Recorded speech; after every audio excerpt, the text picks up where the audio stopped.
विज्ञान कक्षा 9 science class 9 chapter number 2। क्या हमारे आसपास के पदार्थ शुद्ध हैं? Is matter around us is pure. ठीक है, तो इंग्लिश मीडियम वाले भी सुन सकते हैं और हिंदी मीडियम वाले तो बेचारे सुन ही सकते। देखो बेटा, प्योरिटी होती क्या है? सबसे पहले देखो शुद्धता है क्या, पता चल जाए तो पता चल जाएगा भाई कोई चीज शुद्ध है या नहीं है। देखो बेटा, जो भी चीज नेचुरल होती है ना, नेचुरली क्या नेचुरल कोई चीज होती है, जैसे वायु है, हवा है, वो नेचुरली क्या है, कुछ गैसों का मिश्रण है। उसमें उस मिश्रण के अंदर किसी ऐसी चीज का मिल जाना जो कि वो नेचुरल ना रहे, या उसकी नेचुरलिटी में कुछ नई चीज का मिल जाना, ठीक, या कुछ ऐसी चीजों का मिल जाना जो तुम्हें नहीं चाहिए, वो अशुद्ध है। क्या है? अशुद्ध है। बेटा, दूध के अंदर मक्खी गिर गई, क्या वो शुद्ध रहा या अशुद्ध रहा? अशुद्ध रहा। चाय में मक्खी गिर गई, शुद्ध रहा कि अशुद्ध रहा? अशुद्ध रहा। लेकिन बेटा, कई लोग कहते हैं चाय में से मक्खी निकाल के फेंक के भी चाय को पी ले। इसमें हंसने की बात नहीं है, कई होते हैं। अब भैया किसी ने बड़ी मुश्किल से चाय खरीदी 10 रुपए की, उसमें मक्खी गिर गई तो क्या करेगा? चाय फेंक देगा वो। कुछ नवाब फेंक देते हैं, कुछ भैया मक्खी फेंक के चाय पी लेते हैं।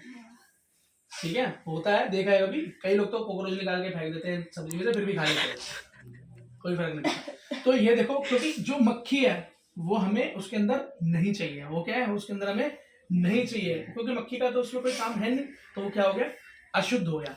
पानी में तुम्हें दूं, उसमें पत्थर डाल दूं, शुद्ध रहा कि अशुद्ध रहा? अशुद्ध हो गया। तो बेटा, वो नेचुरल नहीं रहा, या वो ऐसी चीज हो गई जो तुम्हें नहीं चाहिए थी, या तुम्हें नहीं चाहिए थी, वो अशुद्ध हो गई। हवा में धुआं मिल जाता है तो अशुद्ध हो जाती है, क्योंकि धुआं तुम्हें नहीं चाहिए अंदर लेने के लिए।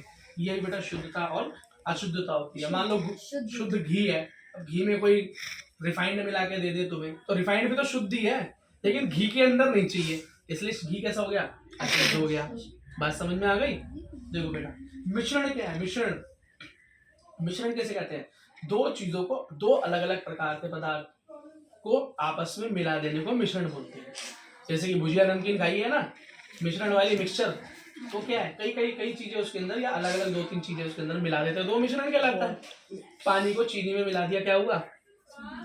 मिश्रण हो गया ना, है। अब अच्छा, अब विलयन क्या है? सॉल्यूशन क्या है? तो बेटा, विलयन भी एक तरह का मिश्रण ही तो है।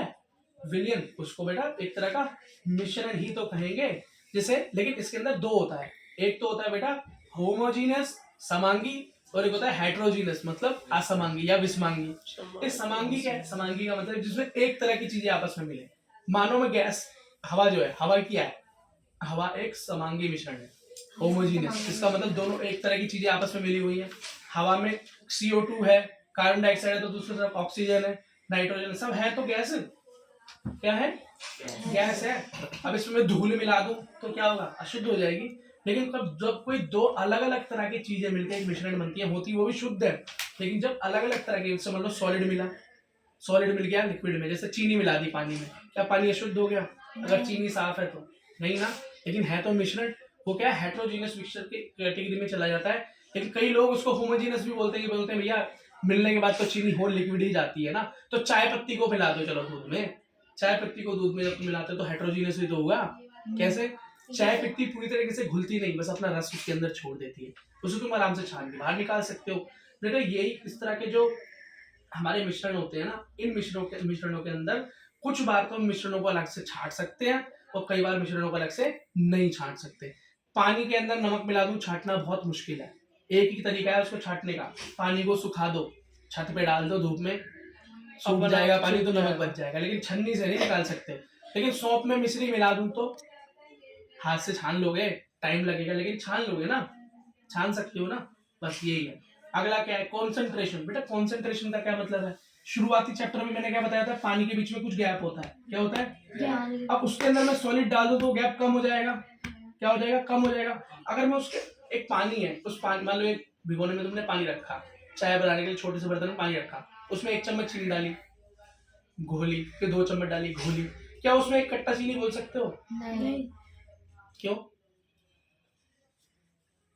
पानी कम पड़ जाएगा। पानी कम नहीं पड़ेगा, उस मतलब इस बात भी कहते हैं, क्योंकि उस पानी के अंदर जो गैप है वो भर जाएगा ना कुछ चीनी से, चाशनी बन जाएगी, और चाशनी वो क्या हो जाएगा? सॉलिड होता चला जाएगा, क्या हो जाएगा? एकदम जम जाएगा। एक दिन ऐसा होगा चम्मच भी नहीं घूमेगी तुम्हारी उसके अंदर, उसे बोलते हैं चाशनी बन गई, बोलते हैं चम्मच भी नहीं घूमेगी। और फिर क्या कर सकते हो? थोड़ा गर्म कर दोगे, गर्म करके और जोर मार दोगे, पीट दे दोगे, थोड़ा दूर भागेंगे कण और घुसेड़ दोगे चीनी, लेकिन एक लिमिट होगी जब वो बस क्या कहेगा, खत्म। हाथ जोड़ता हूँ भैया मोदी जी बंद करो, ऐसे ही बोलेगा ना, हाथ जोड़ता हूँ बंद करो, इसे बंद करो, समझ गए। तो बेटा जो चीज जितनी गाढ़ी होगी, क्या, जो चीज जितनी गाढ़ी होगी उसकी कॉन्सेंट्रेशन उतनी ज्यादा होगी, उसकी क्या ज्यादा होगी, सांद्रता, क्या होगी, सांद्रता ज्यादा होगी। शहद और पानी के अंदर कौन ज्यादा गाढ़ा है, शहद और पानी में शहद। शहद की सांद्रता ज्यादा है। स्टॉप करो बेटा, ठीक है बेटा।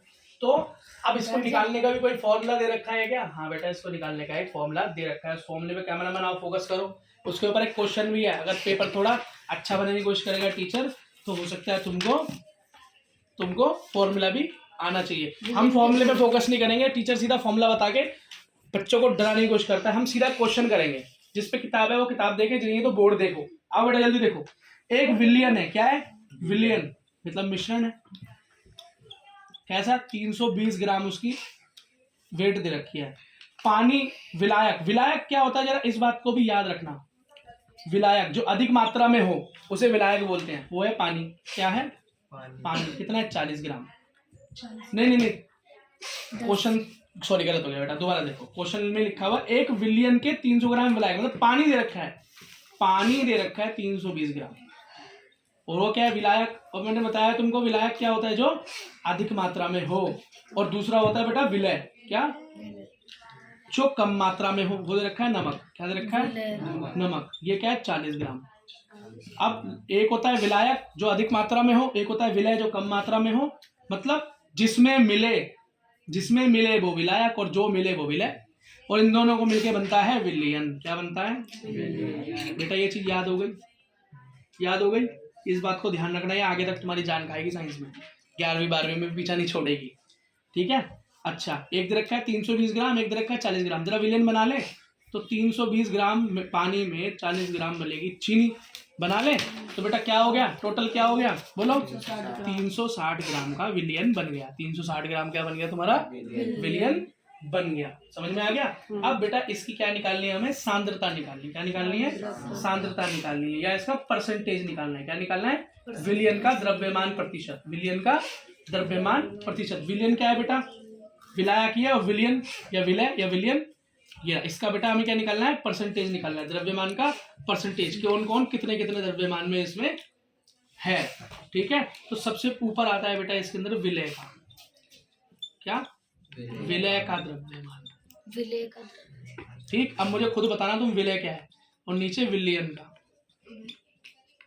का द्रव्यमान मल्टीप्लाई 100, परसेंटेज में हमेशा 100 लगता है बेटा, परसेंटेज पूछ रहा है, द्रव्यमान का प्रतिशत में हमेशा 100 की गुणा होती है। विलय क्या था बेटा, 40, नमक जो मिल रहा था, और विलियन क्या है, विलियन टोटल 360 निकाला मैंने, तो 360 गुणा 100 करोगे आंसर आ जाएगा, 0 से 0 काट दो, और कुछ काट सकते हो, बोलो, 2 के पाड़े से काट दो, 2 एकम 2, 2 अट्ठे 16, 2 दूनी 4, और काटो, 2 एकम 2, 2 नीम 18, अब 9 से इसको काटो, तो आंसर आएगा 11.1%। ये आंसर आया बेटा, इस क्वेश्चन को कर लेना, हो सकता है आ जाए, समझ गए, हो सकता है आ जाए। विलय विलायक के अंतर याद रखना। और सुनो बेटा जल्दी सुनो, पर ये बेटा वीडियो में चुपड़ चपड़ मत करो प्लीज, चल उधर हो तू,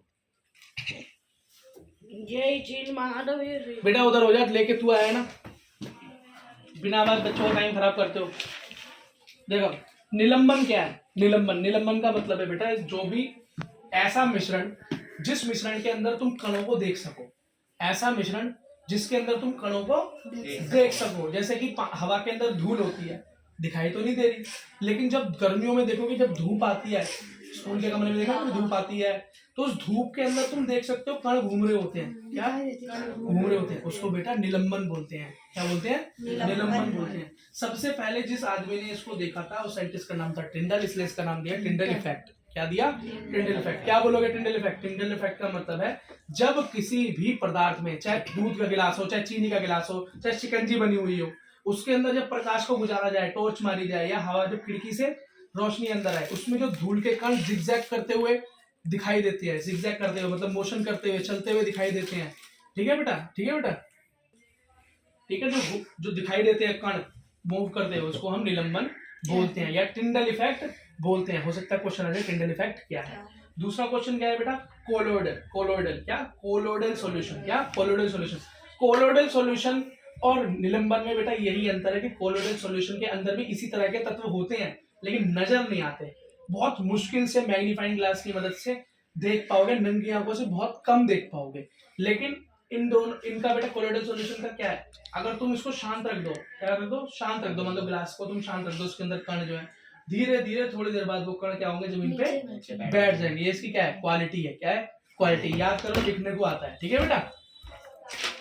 बेटा इस चैप्टर के हम लास्ट और बहुत ही इंपॉर्टेंट टॉपिक्स के ऊपर बढ़ चुके हैं। सबसे पहला, शुद्ध पदार्थ कितने प्रकार के होते हैं। शुद्ध पदार्थ होते हैं 2 प्रकार के। पहला, मिश्रण को हम शुद्ध नहीं कह सकते, जो मिश्रण हम पहले पढ़ के आए हैं उसको हम शुद्ध नहीं कह सकते। क्या, शुद्ध नहीं कह सकते, क्योंकि बेटा वो मिश्रण तो कई प्रकार के बनाए जा सकते हैं। मान लो तुमने धूल का और चीनी का बना दिया, तुमने कहा लो जी मिश्रण, बात तो सही है, लेकिन क्या वो शुद्ध है, वो शुद्ध नहीं है। ठीक, तुमने दूध के अंदर कुछ गलत चीजें मिला दी, दूध बना दिया, तुमने कहा मिश्रण तो है पर शुद्ध नहीं है। लेकिन कुछ चीजें बेटा बिल्कुल शुद्ध होती है, जैसे तत्व। तत्व का मतलब है जैसे कि ऑक्सीजन, जैसे कि लोहा, जैसे कि चांदी, जैसे कि सोना। ये क्या है, ये सिंगल तत्व हैं जो कि बिल्कुल ऐसे के ऐसे ही रहते हैं, प्रकृति में ऐसे के ऐसे ही मिलते हैं। समझ गए, धातुएं जो होती हैं तो ऐसी की ऐसी तो मिलती हैं, वो क्या है, शुद्ध है। क्या है, शुद्ध है। तो दूसरा है बेटा यौगिक। यौगिक मतलब जो 2 चीजें आपस में, 2 शुद्ध तत्व आपस में मिलकर एक नए तत्व का निर्माण करते हैं, वो भी शुद्ध है। क्या है, शुद्ध है। जैसे कि कार्बन और ऑक्सीजन ने मिलकर क्या बनाया, कार्बन डाइऑक्साइड। हाइड्रोजन और ऑक्सीजन ने मिलकर क्या बनाया, हाइड्रोजन ऑक्साइड, मतलब पानी। ठीक है, समझ रहे हो। ओजोन की परत बनी, 3 कण मिलके ऑक्सीजन के, समझ रहे हो। मैं अब तुम और भी कई कंपाउंड के नाम ले सकते हो जो तुमने सुने। बेटा ये वो मिश्रण हुआ, वो यौगिक नहीं हुआ। यौगिक का मतलब है जो और यौगिक की एक स्पेशल बात है कि वो हमेशा एक लिमिटेड, मतलब एक फिक्स रेट में ही मिलेगा। अगर पानी में 2 हाइड्रोजन और 1 ऑक्सीजन मिलेगा तभी तो H2O बनेगा। मैं बोलूँ 4 ऑक्सीजन और 4 हाइड्रोजन मिलाऊं तो पानी बनेगा, कभी नहीं बनेगा, क्योंकि बेटा फिक्स है। यौगिक क्या है, फिक्स है और शुद्ध है, उसमें मिलावट नहीं की जा सकती। अगर करोगे तो अपने असली रूप में कभी आएगा ही नहीं, वो बनेगा ही नहीं। समझ गए यौगिक में। तो यौगिक और मिश्रण में बेटा अंतर आता है।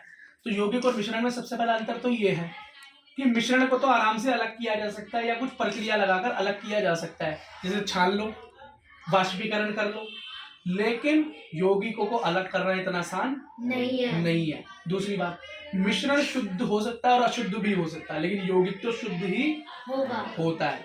ठीक है बेटा, मिश्रण तो किसी भी तत्व के किसी भी पोर्शन में बन सकता है, ज्यादा हो गया, कुछ कम हो गया। आज तुम्हें क्या बोलते हैं, कुछ चाय बना रहे हो, कभी चीनी कम कभी चीनी ज्यादा, कुछ पता है तुम्हें, सेम डाल रहे हो, अंदाजा ही हो सकता है लेकिन पक्का कभी नहीं हो सकता। लेकिन यौगिक में तो तुम्हें पता है जब पानी बन रहा है तो सेम अमाउंट ऑफ हाइड्रोजन और सेम अमाउंट ऑफ ऑक्सीजन होगा। तो समझ गए, इन 3 अंतर मेन समझ गए, और दोनों में एक एक उदाहरण क्यों कुछ भी अपने मन से दे देना। अब हम बेटा सीधा क्वेश्चनों के ऊपर आएंगे और ये चैप्टर हो गया हमारा 7।